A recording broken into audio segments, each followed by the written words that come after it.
Same night, Honey Riley's apartment Thursday 5th, 8:07 p.m. Honey dragged herself up the last few stairs to her apartment, briefcase in one hand, takeout in the other. The day had been exhausting and her back ached from hunching over spreadsheets for 9 hours straight, and her eyes burned from staring at financial projections until the numbers blurred together. All to prepare Grayson Taylor's Boston presentation. She wasn't one to leave things to the last minute, but they had only sent her the numbers this morning, giving her little time to confirm everything and give her detailed report to Grayson. The man couldn't even say, "Thank you," she muttered, fumbling with her keys. Not that she'd stuck around long enough to hear if he would. The moment she'd emailed the completed files, she'd bolted from the office before he could find another impossible task for her to complete. She didn't think he would, but she just hadn't taken the chance.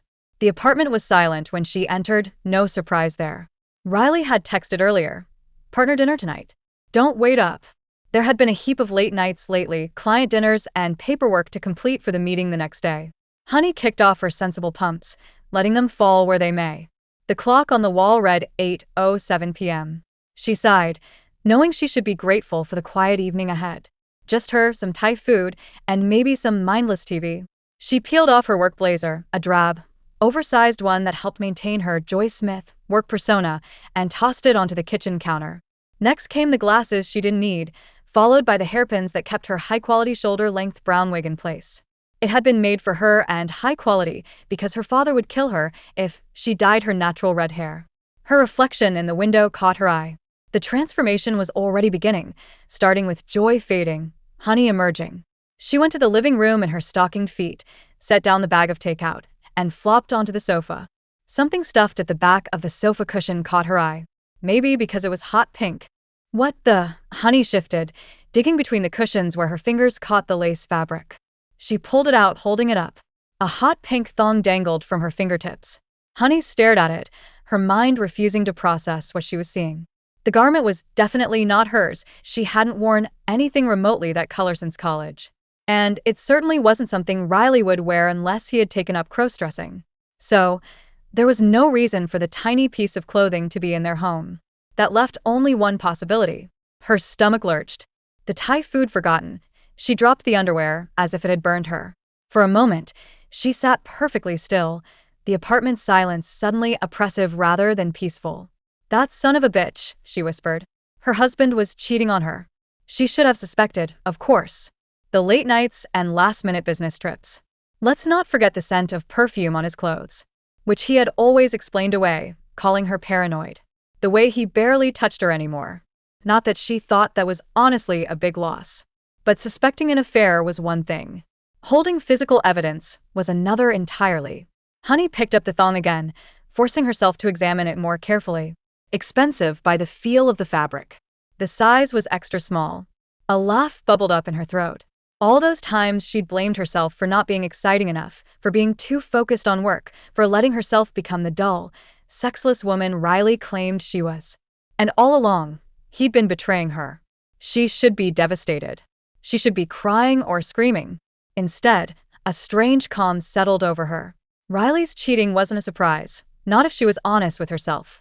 She just hadn't wanted to face it, to admit she had made a mistake marrying him. Having the proof that something was indeed going on gave her the permission she needed to leave him. She just needed undeniable proof to keep what was hers. She had been a virgin on her wedding night, so leaving him wouldn't be easy for her. She had taken vows, and she took those vows very seriously. She wished now, in a lot of ways, she had taken him for a test drive before their wedding. It might have saved her this. Honey pulled out her phone, opened the camera app, and took several photos of the thong from different angles, making sure to capture it against the backdrop of their living room. Then she walked to the kitchen and dropped the panties into a Ziploc bag before she dropped them into her handbag. Grabbing a wine glass and a bottle of red wine, she headed back into the living room.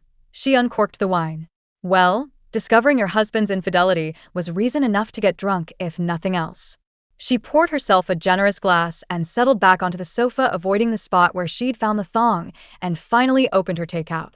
As she ate her pad thai directly from the container, she scrolled through her phone until she found the contact she was looking for, Ben Walters, the private investigator her father had used for corporate matters in the past.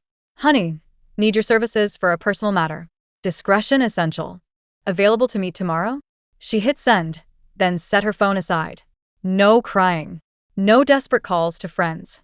No confronting Riley when he eventually stumbled home, lying and denying everything and gaslighting her. He was very good at that. Blaming her. No, she was going to play this smart. He really was an idiot, or so cocky he had believed he wouldn't get caught. Her phone buzzed with Ben's response. Ben.